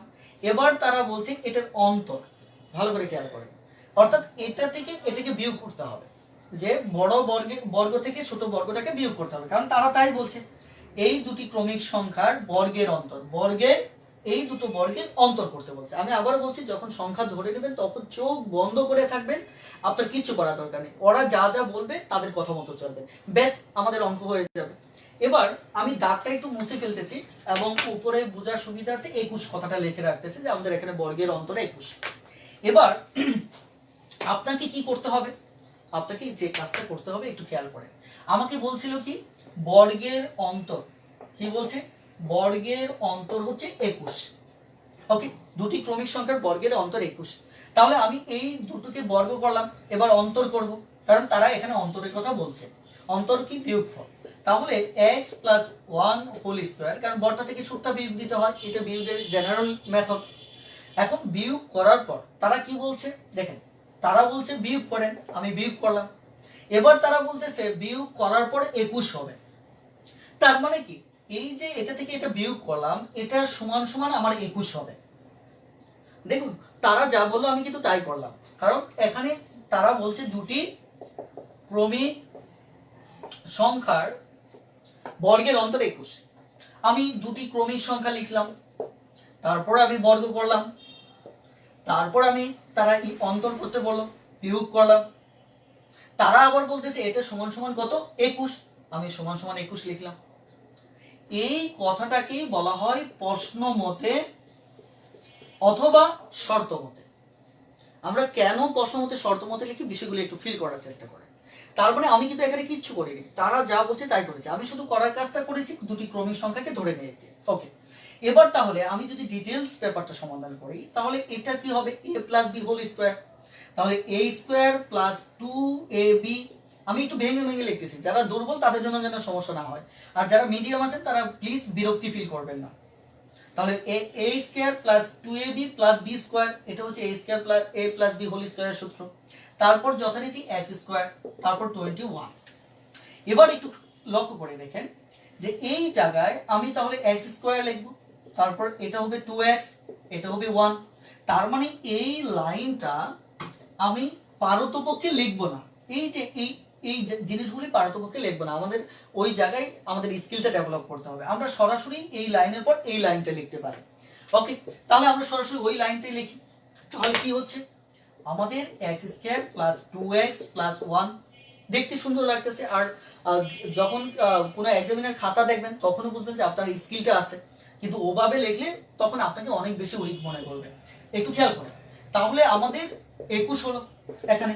তাহলে এবার এই x² আর এই x² কাটা যাবে, প্লাসে মাইনাসে আমরা কাটি। তাহলে আমাদের এখানে থাকলো 2x + 1 = 21। এখন আপনি যে কাজটা করতে পারেন, এই 1টা এই পাশে প্লাস আছে ও পাশে নিলে মাইনাস হবে, এই পাশে গুণ থাকলে ও পাশে ভাগ হবে, এই কথাগুলো আপনারা জানেন। তাহলে 2x = 21 এই পাশে গিয়ে মাইনাস হবে। আপনি চেষ্টা করবেন এই লাইনটা ডিরেক্টলি লেখার, কথা বুঝতে পারছেন? এখান থেকে ডিরেক্টলি যদি এই লাইনটা লিখতে পারেন এটা আপনার জন্য ভালো। ওকে, তাহলে আমাদের ব্যাপারটা কি দাঁড়াচ্ছে, 2x = 20 দাঁড়াচ্ছে। এবার লক্ষ্য করে দেখেন, এর পাশে 2x মানে কি, 2x মানে হচ্ছে 2 * x, তার মানে 2 এর সাথে x টা গুণ অবস্থায় আছে, তার মানে এর পাশে গুণ অবস্থায় আছে, ও পাশে 2 গেলে কি হবে, ভাগ হবে। তার মানে এর পাশে x থেকে ও পাশে, এখান থেকে 2 ও পাশে গেলে তাহলে 20 কে আমি 2 দ্বারা ভাগ করব, তার মানে আমার দাঁড়াচ্ছে কত, 10। তাহলে x এর মান 10, x টাকে ওই যে আমি যে ছোট সংখ্যাটা ধরে নিয়েছিলাম, আপনার মনে আছে কি যে এই ছোট সংখ্যাটার মান হচ্ছে 10, তাহলে পরের মানটা হচ্ছে 10 + 1 11। বেশ, আমাদের ডিটেইলস অঙ্ক হয়ে যাচ্ছে। তার মানে আমরা ঠিক এভাবেই চিন্তা করব যে আমরা ডিটেইলস এভাবে করে ফেলবো, তাহলে আর আমাদের এই নিয়ে কোনো সমস্যা হবে না। এবার দেখেন টোটাল আইডিয়াটা তাহলে আমাদের কি দাঁড়াচ্ছে। আমরা যদি শীট থেকে দু একটা অঙ্ক দেখি, চলুন একটু দেখা যাক। শীট থেকে যদি আমি একটু ডিটেইলস অঙ্ক দেখি, যেমন 6 নম্বর অঙ্কটা, 6 নম্বর অঙ্কে আমাদের বলা হচ্ছে কি যে দুটি ক্রমিক পূর্ণ সংখ্যার বর্গের অন্তর, তার মানে দুটি ক্রমিক সংখ্যার লিখে নেন, ছোট সংখ্যাটা x, তাহলে আমার বড় সংখ্যাটা কি x + 1। এবার বলছে তাদের বর্গের অন্তর, তার মানে কি এটার বর্গ হচ্ছে কত, x + 1 হোল স্কয়ার, এটার বর্গ হচ্ছে কত, x²। এখন এই দুটোর অন্তর করতে বলছে, তার মানে x + হোল স্কয়ার মাইনাস অন্তর মানে কি বিয়োগ, তাহলে এটার সমান তারা বলতেছে 199। তাহলে এটাকে আমরা বলবো শর্ত মতে বা প্রশ্ন মতে। আরেকটি বিষয় আমি একটু বলে রাখি, এটা খুবই চরম একটি বেসিক, সেটা হচ্ছে যখনই কোনো সংখ্যা ধরে নেবেন অথবা এক বা একাধিক সংখ্যা ধরে নেবেন, তখন আপনার কাজ হচ্ছে কোনো না কোনো ভাবে ইনিয়ে বিনিয়ে আপনাকে এই অঙ্কটাকে শর্ত মতে দিতে হবে, তাহলে আপনার জন্য সমাধান করাটা অনেক সহজ হবে। আমি আবারও কোট করছি যে যখন কোনো অঙ্কে আপনি কোনো কিছু ধরে নেবেন, ধরেন একটি সংখ্যা x ধরে নিলেন, অথবা দেখা যায় দুটি সংখ্যা ধরে নিলেন, অথবা দুটি ক্রমিক সংখ্যা ধরে নিলেন, তখন আপনার কাজ হচ্ছে কোনো না কোনো ভাবে একটি শর্তমতে নিয়ে আসা। আপনি যদি শর্তমতে আনতে পারেন তাহলে দেখা যাচ্ছে অঙ্কটা আলটিমেট এমনি হয়ে যাবে, কারণ তখন অঙ্কে যা বলবে আপনি সেই কাজটা করবেন। এটা দেখা যাচ্ছে যে শ্রুতির অনুকূলে গা ভাসিয়ে দেওয়া, ব্যাপারটা এরকম। এখন দেখা যাচ্ছে তাহলে এটা হচ্ছে আমাদের শর্তমতে, তাহলে x² + 2x + 1 - x² + 199। তাহলে এর পরে যেটা দাঁড়াচ্ছে এটা কাটা যাচ্ছে, তাহলে 2x + 1 199, আর এখানে আমাদের 2x = 199, এর পাশে প্লাস আছে, এর পাশে গিয়ে কি হবে, মাইনাস। এখন খেয়াল করে, তারপর এখান থেকে 2 ও পাশে গিয়ে কি হবে, ভাগ হবে। দেখেন এই যে লাইনটা, এটা আপনারা শর্ট টেকনিক হিসেবে দেখা যাচ্ছে বিভিন্ন বইতে শিখেন কিভাবে, যে x এর মান এভাবে ছোট সংখ্যার মান বের করতে হলে আপনারা এই লাইনটাকে ফলো করেন। একটু খেয়াল করেন যে বর্গের অন্তর, অথচ আপনি নিজেই এটা উদ্ঘাটন করতে পারেন যে এটা কোথা থেকে আসলো। এটা 99টা কি, 199টা কি ছিল, বর্গের অন্তর, বাদ কত 1 ভাগ কত 2, এটা হচ্ছে ছোট সংখ্যা। এটা কিন্তু আপনি শর্ট টেকনিক হিসেবে শিখেন। কেন ভাই আমাকে শর্ট টেকনিক হিসেবে এগুলি কেন শিখতে হবে? আমি যদি বেসিকটা জানি, এটা তো আলটিমেট আমি গণিতকে শত শত গণিত আপনাকে অনেকে তৈরি করে দিতে পারবো, সো আমার এটা দরকার নেই। দেখেন এটা আমার দরকার নেই, কারণ আমি নর্মালি জানি যে 199 এর ভিতর দুটো ক্রমিক সংখ্যা আছে, একটা 99 আর একটা কি 100। আমি শর্ট টেকনিক মুখে মুখেই পারি, সো আমাকে এভাবে শর্ট টেকনিক তৈরি করার দরকার নেই, কারণ শর্ট টেকনিক আমরা প্রায় ভুলে যাই। এবার লক্ষ্য করেন যে এভাবে আমরা তাহলে পাচ্ছি কত, x এর মানটা কত পাচ্ছি, 198, 198 2 দ্বারা ভাগ করলে 99, তার মানে আমাদের x এর মানটা হচ্ছে 99, আর x + 1 এর মানটা হচ্ছে আমাদের কত, 99 + 1, এই হচ্ছে 100। এই হচ্ছে আমাদের অঙ্ক। এখন দেখা যাচ্ছে যে এভাবে যে অঙ্কগুলি আছে আপনারা করবেন। তো আজকে অলরেডি দেখা যাচ্ছে যে আমি 1 ঘন্টা ক্লাস নিয়েছি। আমার মনে হয় যে আজকের ক্লাসটি আর দীর্ঘায়িত করা উচিত হবে না। তবে আপনাদের উদ্দেশ্যে আমার দুটি কথা, এতক্ষণ যারা ছিলেন হুটহাট করে আবার চলে যাবেন না। সেটি হচ্ছে, আপনারা যদি আমার ক্লাসগুলি নিয়মিতভাবে পেতে চান তাহলে অবশ্যই দেখা যাচ্ছে যে আমার কয়েকটি শর্ত আছে, সেগুলি ফিল আপ করতে হবে। আপনারা যত বেশি এঙ্গেজ হবেন আমি তত উৎসাহিত হব, আর আমি আপনাদের জন্য তত বেশি কাজ করবো, আমি কথা দিচ্ছি। কিন্তু দেখুন, আপনারা যদি দেখা যাচ্ছে যে আমার নির্দেশনাটাকে ফলো না করেন, বলেন আপনি দেখা যাচ্ছে এই ক্ষেত্রে যেহেতু আপনার একটা মানে দেখা যাচ্ছে ডিজিজ যেটা আমি সারিয়ে তোলার চেষ্টা চালাচ্ছি। এখন দেখা যাচ্ছে অ্যাজ এ ডক্টর হিসেবে আমি আপনাকে বলছি আপনি এই করেন, এই করবেন না, আর আপনি সেটা মানছেন না, তাহলে কিন্তু দেখুন আপনার রোগ সারানো সম্ভব না। কথাটা খুবই সহজ। আমি যেভাবে আপনাদেরকে বলছি সেভাবে আপনারা দেখা যাচ্ছে আমার দেখা যাচ্ছে যে টিপসগুলি আপনারা ফলো করেন। আর দ্বিতীয়ত হচ্ছে আপনারা দেখা যাচ্ছে যে অবশ্যই লাইভ ক্লাসের সামনে আপনি দেখা যাচ্ছে যে লেকচার শিট নিয়ে বসবেন।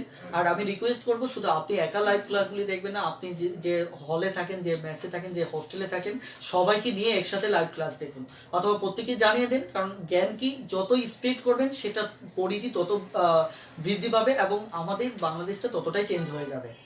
আরেকটি বিষয় হচ্ছে যে আপনারা যারা লাইভ ক্লাসটি করছেন তারা যদি খোলা মনে, উদার মনে যদি মনে করেন যে এই ভালো কাজটি চারিদিকে ছড়িয়ে দেওয়া উচিত এবং এটা ছড়িয়ে দেওয়াটা ভালো, তাহলে কোনো প্রাইভেসি না দিয়ে পাবলিক মোডে দেখা যাচ্ছে লাইভ ক্লাসগুলো একটু শেয়ার করে দেবেন।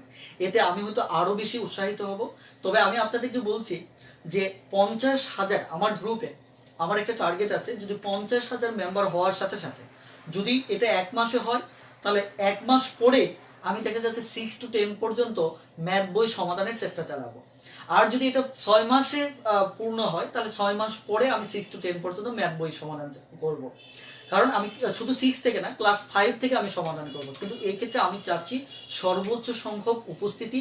এক্ষেত্রে আপনারা হেল্প করতে পারেন। আপনারা দেখা যাচ্ছে যত বেশি আপনার বন্ধুদেরকে গ্রুপে অ্যাড করে নেবেন, সেই 50,000-এর অর্ধলক্ষের টার্গেটটা যদি যত দ্রুত ফিল আপ হবে, আমি আপনাদেরকে কথা দিচ্ছি আমি ক্লাস 5 থেকে গণিত step by step, class 5, class 6, class 7 সরাসরি বোর্ডের যে বইটা আছে এই বই ধরে ধরে আমি আপনাদেরকে গণিত করাবো। তো সেক্ষেত্রে অবশ্যই আপনাদের সহযোগিতা দরকার। আর একটা ভালো কিছু, সুন্দর কিছু এবং কল্যাণকর কোনো কিছু তৈরিতে অবশ্যই সবার সততার সাথে উদ্যোগ দরকার হয়। এক্ষেত্রে আমার পক্ষ থেকে আপনাদেরকে সাপোর্ট দিয়ে যাব। আপনাদের পক্ষ থেকে দেখা যাচ্ছে আমাদের এই পরিধির যে ব্যক্তিটা এটা ব্যাপক থেকে ব্যাপকতর করেন, তাহলে দেখা যাচ্ছে যে আমরা সবাই মিলে একটা সুন্দর একটা প্ল্যাটফর্ম তৈরি করতে পারবো। আজকের ক্লাসটি এ পর্যন্তই। তবে হ্যাঁ, অবশ্যই আজকের ক্লাসটি কেমন লাগলো আমি হয়তো ফেসবুকে পোস্ট দিব।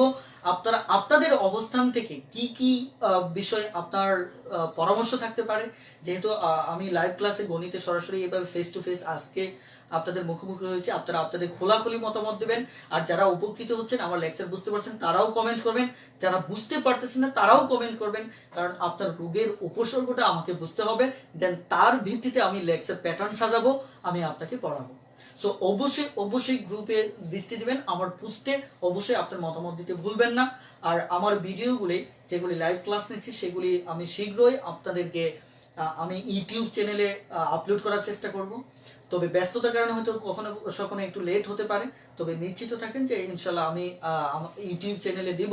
ইউটিউব চ্যানেলটাও আমি খুব শীঘ্রই দেখা যাচ্ছে যে শেয়ার করে দেবো। যদিও আমাদের অলরেডি একটা ইউটিউব চ্যানেল আছে, আমরা ভাবতেছি যে ওই চ্যানেলটাই ব্যবহার করব নাকি নতুন করে একটা চ্যানেল খুলবো। ওই সিদ্ধান্ত ফাইনাল হলে যদি ওই চ্যানেলটাই ব্যবহার করি তাহলে হয়তো আগামী 2-4 দিনের ভিতর ইউটিউব চ্যানেলটা অথবা 1-2 দিনের ভিতর পেয়ে যাবেন। আর যদি মনে করি না, সরাসরি ম্যাথের জন্য স্বতন্ত্র চ্যানেল খোলা উচিত যেখানে ম্যাথের ভিডিওগুলি স্বতন্ত্রভাবে পাওয়া যাবে, তাহলে হয়তো একটু লেট হতে পারে। সে পর্যন্ত সবাই ভালো থাকবেন। আর নেক্সট ক্লাস কিন্তু আমাদের 7ই মার্চ। অবশ্যই ক্লাস করতে ভুলবেন না, নিজে করবেন, আপনার আশেপাশে যারা আছে তাদেরকে একসাথে নিয়ে করবেন। একতার সাথে ইনশাল্লাহ আমরা অনেক দূর এগিয়ে যেতে চাই। ভালো থাকবেন, সুস্থ থাকবেন। আল্লাহ হাফেজ। আসসালামু আলাইকুম।